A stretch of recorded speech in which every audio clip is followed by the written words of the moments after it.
This is the RX 7800 XT. It's got 16 gigabytes of VRAM and it's a beast here in 2024. You can pick up this graphics card anywhere from $475 to $500 and it's great for 1440p gaming. We're going to be using a capture card to record the gameplay of this graphics card so that we won't lose any performance whatsoever. And today we're going to be testing it in CyberPunk 2077. Let's go check out our benchmark PC specs. For our test bench, you can see that we're rocking the graphics card here with GPU Z with the i5-12600K and 32 gigabytes of DDR5 RAM running at 5600 megahertz, good middle of the road PC build here. So let's hop into it. So our first run, what we're going to do is we're going to run ultra settings with no upscaling. So we're going to turn the upscaling off. Again, that changes it to custom. So ultra is as max as we can go on the presets. Upscaling's off, so you can see like everything is almost maxed out, but we're just going to keep it at the presets. And we're going to run the benchmark and see what our numbers are. So make sure we're at 1440p. Before we do that, let's run the benchmark. Now, depending on the particular game that you run this, for this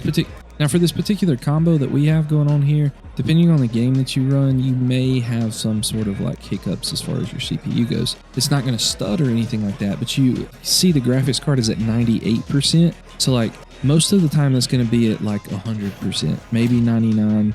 So we're almost getting the full use of the graphics card, but depending on the game, it may not make a big difference in your FPS, but like a game like Warzone, we would see a little bit more FPS if we had a better CPU. So I don't know if you watched the Warzone video or not on this graphics card yet, but you can because the playlist will be at the end of this video. But right now on max settings with no ray tracing or anything like that, I mean, we're running 80s with no upscaling. I think that's pretty good. Let's see what the average ends up being here at the end. We got 95.89 average FPS, which I think is kind of crazy. So the minimum was like an 80 to 81. And you can see over here that nothing was extra was enabled. So we're going to go back to the settings and we're going to go ray tracing overdrive. This graphics card is not great at ray tracing, and ray tracing in general is just very demanding, even for NVIDIA GPUs. So what we're going to do is we're going to leave on the upscaling and we're going to run the benchmark with this ray tracing overdrive and just see what the difference in the FPS is.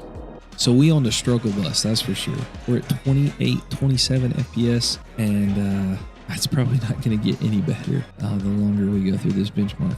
So I'm sure you could tweak it. Like these are the absolute max settings for the ray tracing on CyberPunk. The only difference that you would possibly have is that, I mean, obviously we're using FSR, we're using some upscaling, and the FPS is a little better outside here. So our FPS average might end up being close to 30. We shall see at the end.